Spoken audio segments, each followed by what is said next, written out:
Alright. Yes, yes. Show me what you got. That's what I'm talking about! That's why he's the MVP! That's why he's the GOAT!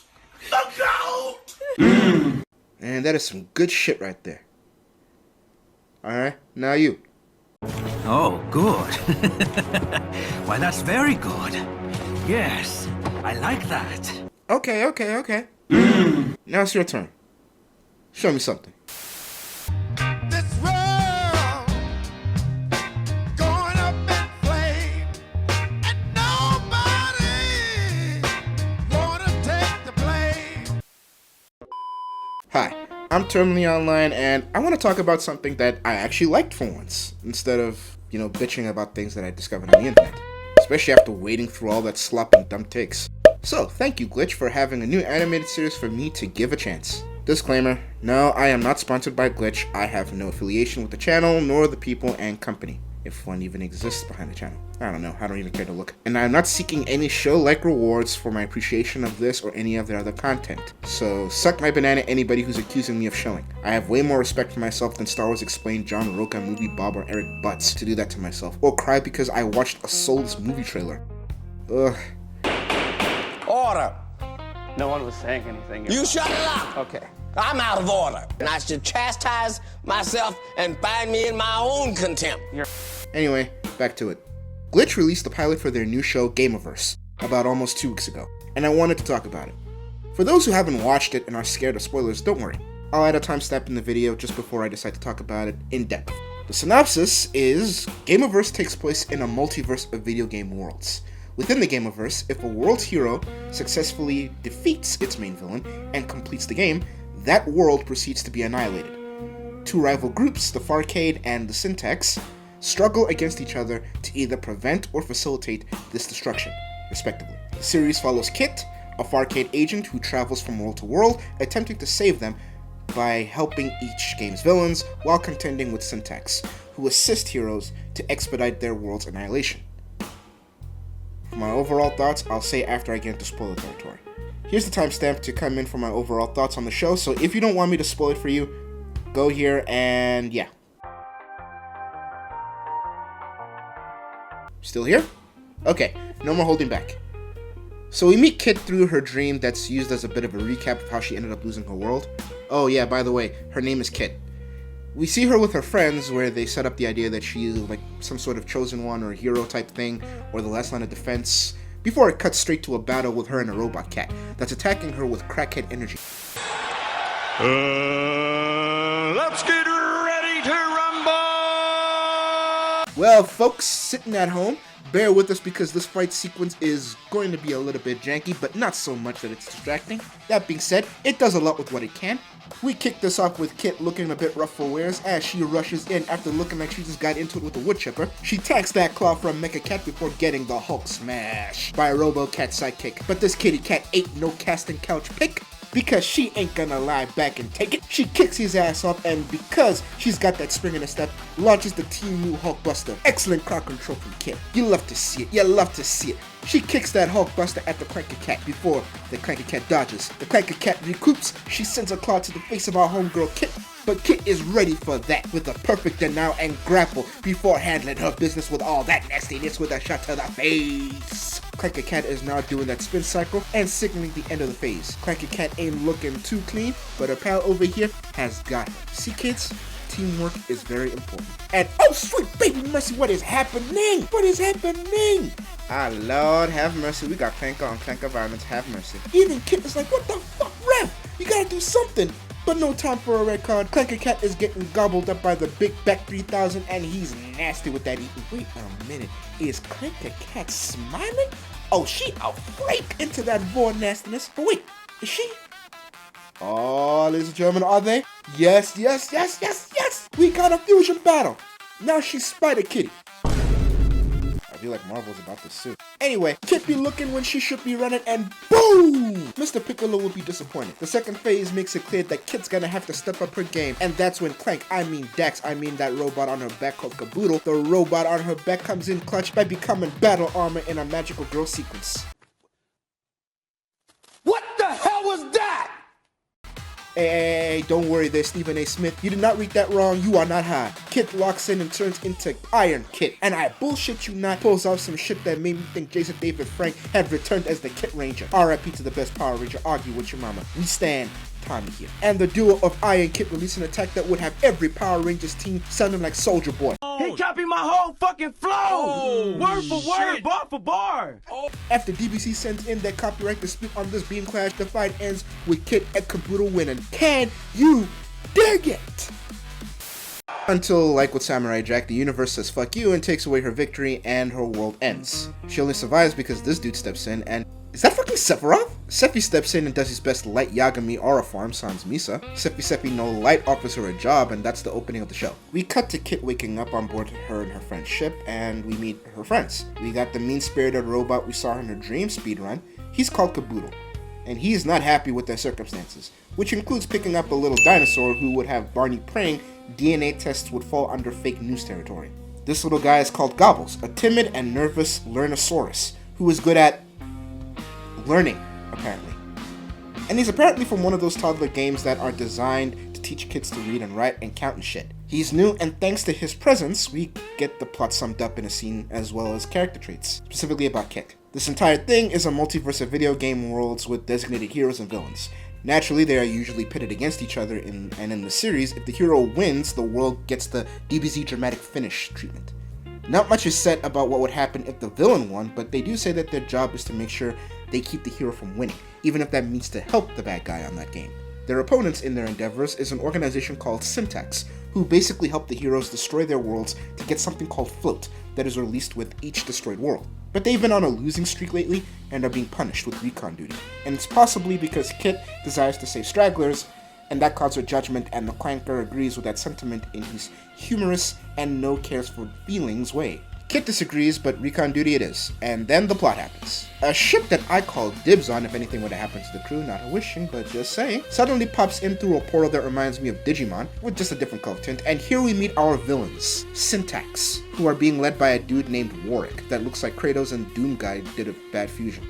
He has what can best be described as bad concept art looking villains for what I can see behind them, but for the sake of the time, the two immediate villains that we're going to be focusing on this episode are called Fold, the living embodiment of origami and paper from rock, paper, scissors, and Misinformation, a human shit-stirrer and robot user that's about to inspire more lewd content than Sonic, and I am here for it. Long story short, Warwick wants them to shoot Kit and company out of space and make their move on the planet they were doing recon on. Fold obliges, but after shenanigans with Misinformation, a space battle ensues. That is a weird mix of Gallagher, Space Invaders, and Time Crisis. Just roll with it. Caboodle manages to keep them alive but gets blown out of the ship mid-battle and gets separated from Kit and Gobbles during their crash on the planet.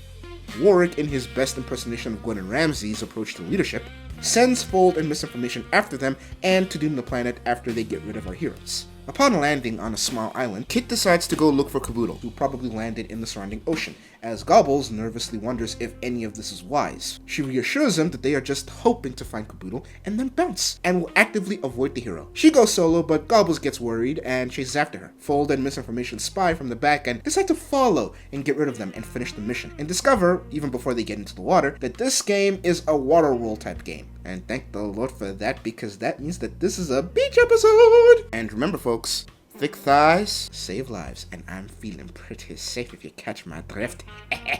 Anyway, Kit and Gobbles immediately find the hero of this world, but don't realize it's him. He's called Flappers, a happy-go-lucky, naive to the point of retardation, and pure innocent dolphin.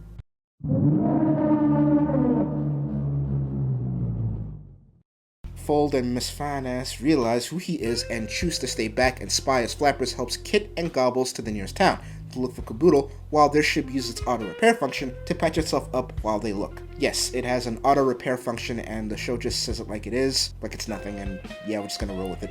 Meanwhile, Caboodle is saved by the game's bad guy, an evil shark named Snappers, who is equally as retarded as Flappers. He takes Caboodle to his evil lair. Meanwhile again, back with Kit, Gobbles, and Flappers, they arrive at a town that is so similar to Kit's old home that it gives her PTSD like Hassan has PTSD whenever Shuonhead or Nuxanor upload a video. Flappers drops them off and heads off to do side missions, which makes Gobbles figure out he's the hero of this world, while Kit goes through it too much to put two and two together. Miss God damn! and Fold follow Flappers and position themselves ahead of him thanks to her spy bots that did better recon while everybody else was doing what they were doing. She puts Fold on the wall in front of Flappers' inevitable path to get his attention and trick him into helping him beat the game. He buys it and thinks Fold is just a helpful chungus paper with no ulterior motives. Back with our heroes, Kit and Gobbles learn that Flappers is indeed the hero of this game and is basically Captain Dolphin down here.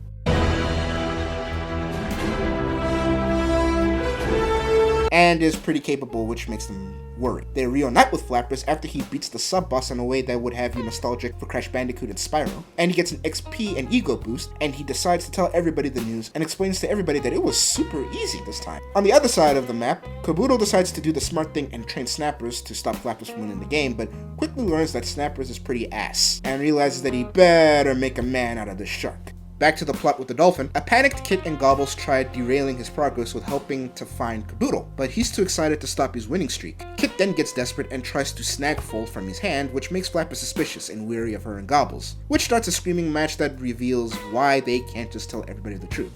See, there's a bit of a penalty that would make Subaru from ReZero go, yeah, I know that one, that keeps them from telling the truth.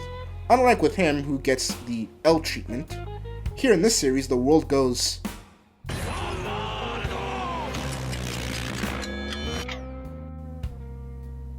and the planet will start searching for the snitch. Kit, who's desperate at this moment, desperately spills the beans, which makes the world go pause no diddy. Once everything's on pause, we get a small fight between Fold and Kit, and an assist from misinformation until the planet undoes the pause. Why? I don't know. Maybe it's buggy or Windows hired a bad programmer on the cheap. Anyway, the fight ends quickly. Fold slides back in Flapper's hand as he rewinds back to the moment he just returned from the fight. Fold's instigating ass makes Flappers go deuces after he loses trust in Kit. Kit emotionally breaks down and thinks she failed and it's all her fault. But Gobbles has some character development and rekindles the hero's journey in her. In a scene that is a little heartwarming, they decide to go look for Kaboodle and set things right. And now we get a montage. Flappers goes on a journey of beating sub-bosses while becoming a unit. Thanks to Fold and Misinformation's guidance, Kit and Gobbles track down Kaboodle and Kaboodle gives Snappers the Rocky training arc till the day or hour or whatever arrives, but unbeknownst to them, they were being watched by Misinformation's spy bots. Thanks to Kaboodle becoming Coach Fletcher, he yells loud enough for Kit and Gobbles to find them. During their reunion, they catch up as Snappers finds the spy bot and destroys it. Too bad it's too late. Flappers, Fold, and my future ex-wife arrive, and when Flappers sees Kit and Snappers, he assumes the worst. Fold instigates as Gobbles tries to challenge his gaslighting no jutsu, but it's to no avail. Kit steps in, but Misinformation's bots stop her, but that play won't work this time because the boys are back. Get ready for the next battle. Kit uses the weapons in Kaboodle to knock down Misinformation while Flappers brings the smoke to Snappers, but Snappers uses Piccolo's greatest lesson and dodges. Snappers is surprised but locks in. Snappers brings the heat and lets it rip.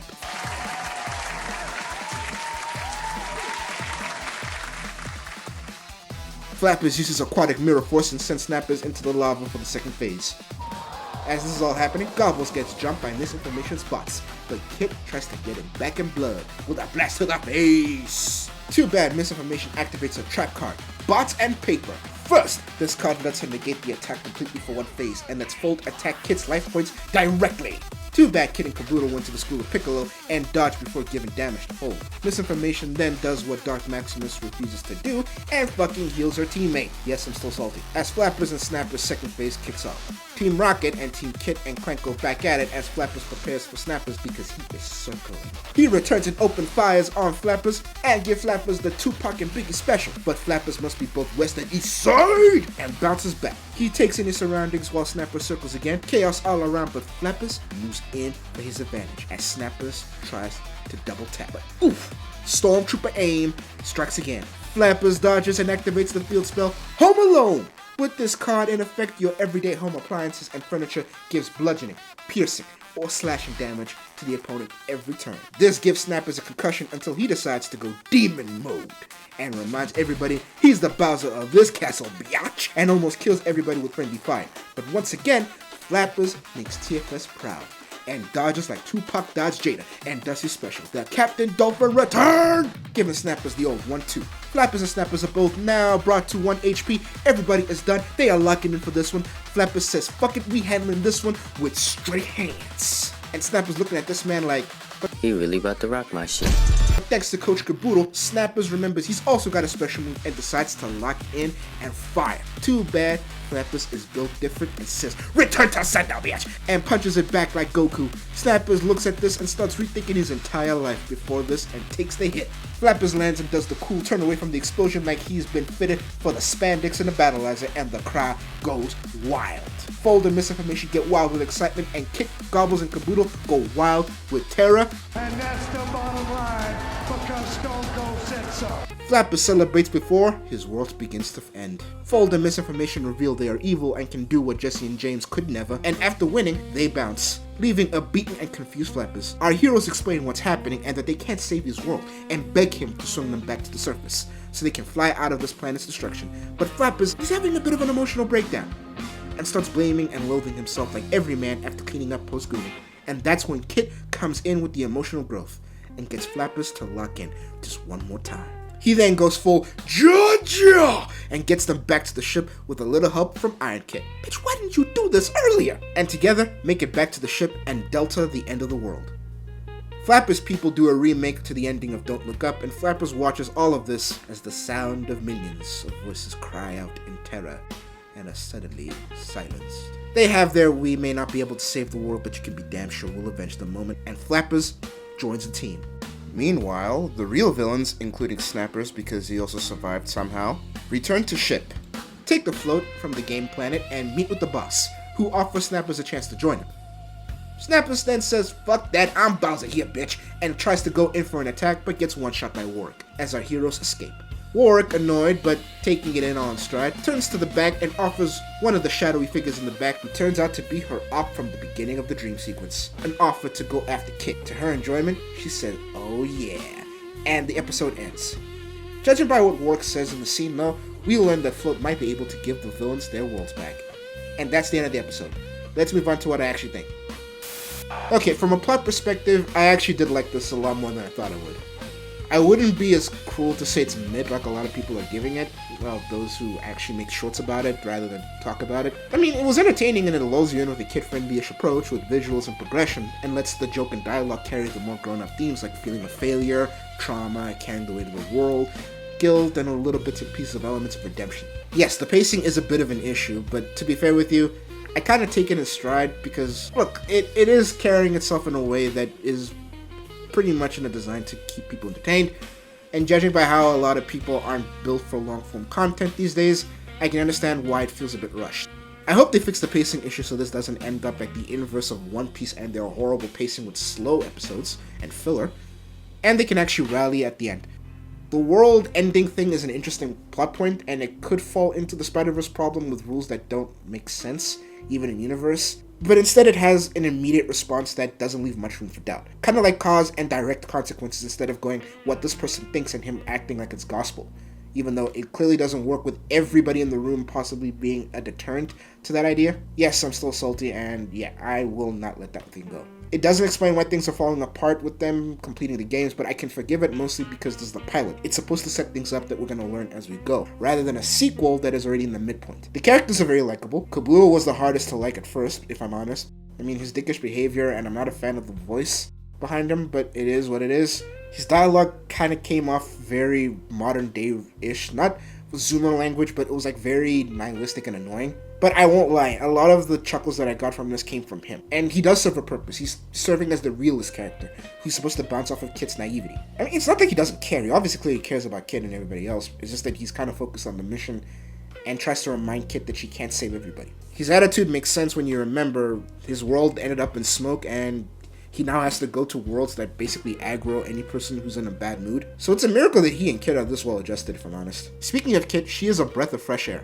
She's not a girl boss or anything annoying or arrogant or anything like that. She doesn't have a chip on her shoulder against men or anything. She's pretty nice, sweet, and idealistic and believes in doing the right thing, even when she naively moves without thinking too far. Her trauma from losing everything is a nice motivator, and it does serve its purpose, and it stays relevant even with other characters when you see her bounce off of Flappers and even Gobbles. Flappers was a lot, but I get what they're doing with him. He serves the plot by being a bouncing board for Kit's past and her trauma, and going forward. He doesn't lose his presence or relevance, and I actually do like that he's a lot more stubborn and very adaptable in comparison to Kit, who suffers a lot of guilt for what happened with her, obviously. I do hope they flesh him out further and not just have him be a dumber copy of Kit and stands out even more.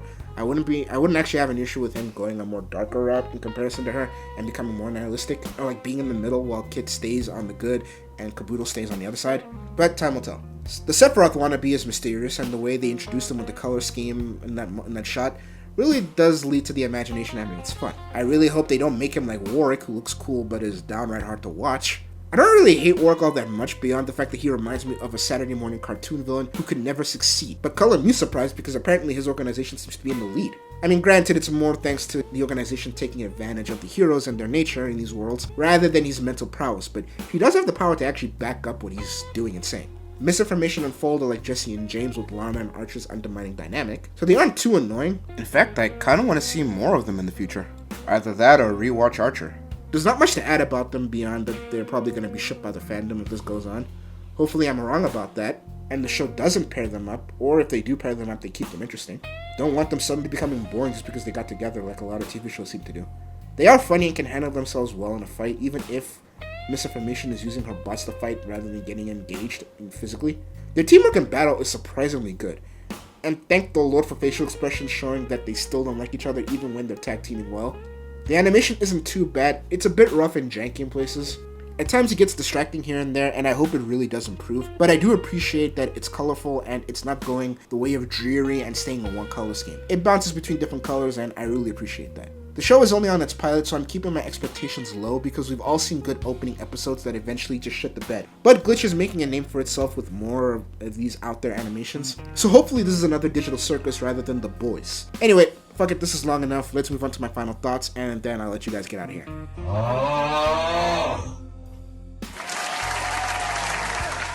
Okay, overall, I didn't hate this thing. I think so far there's more good than bad, and hopefully it gets better going further. The voice acting was okay to enjoyable here in the English dub, even though I'm not a fan of Kabuto's voice, and Gobble's actually, if I'm honest. So yeah, if you don't like the English dub, you can just watch it in Japanese dub and watch the subtitles, but to be fair, I'm biased in my opinion for wanting that version because I'm a weeb. The show isn't perfect by any means and could use a little tightening with its dialogue, pacing, and of course its fight scenes. It does need to decide if if this thing is for kids, teens, or adults. It's kind of my same critique for Murder Drones, because they have like moments here and there where you think, okay, this is definitely leaning for an adult audience, but then it doubles back down to kids, and it feels like, guys, pick an age range. If it's trying to be in the middle, then like specifically for teens, I think it should just work a little bit harder at finding its own groove and style with dialogue and pacing. And if they're going to do some things out of nowhere, balance them a little bit better. Perhaps I'm being a little too nice to this thing overall, and that's most likely because of all the bad animation that we've seen recently, but I don't know. My mind did see the good and it did see the bad, and it's not ignoring either or. So I don't think I'm looking at it too rose-tinted. I don't think it's mid, I think it's slightly above mid. To the point where it's good enough to make you want to watch and come back, but it doesn't blow you away, if that makes sense. Time will tell how this thing is going to turn out, but for now I give this a 6.9 bananas out of 10, and if I was drunk or high, I'd give it a 7.5 or 8. It's not too shabby for a pilot, it has its weaknesses like I said earlier, and I really pray it avoids Gen Z and Gen Alpha humor. No one likes Gen Z and Alpha humor, not even Gen Z and Gen Alpha, and definitely don't do what the MCU and the DCU is doing now with Whedon and Gunn-like humor. Just stick to dark irony and dark humor and the normal lighthearted stuff that they do here, and just try to balance it out. Think like TFS and something witty, where they don't sacrifice the serious moments despite being very riddled with jokes. So far they're leaning in that direction, and yeah, they seem to be sort of getting there. Like, it feels like just out of reach for what they should be, but it's moving along, and who knows, time will tell. The show isn't the best of Glitch's shows by any stretch of the imagination. That's still Digital Circus by far. But it does make me want to see more, and that's better than what most animations today do, including Vimsy Pop's stuff, by the way. Anyway, I hope this makes you guys want to see more as well as it made me want to see more. I hope you enjoyed my first review, and yeah, I obviously did some stuff and went a bit extra. I hope you guys find that entertaining because I wanted to do this thing where even the people who have seen it aren't bored. I wanted to talk about this thing overall and explain why I liked it because I haven't been seeing all that much about the positive, just seeing people hate on this thing for dumb reasons and people just saying it's mid. I hope I got my points across and I entertained you guys with the plot and I didn't bore you or bore the people who have already seen it and with my extra stuff. Hope I didn't shit the bed too hard on that one. But yeah, hit the like button and subscribe if you like what you heard. If you didn't, roast me in the comments. I look forward to hearing what you guys got to say. And if nothing else, I'll see you next week. Later, Taters.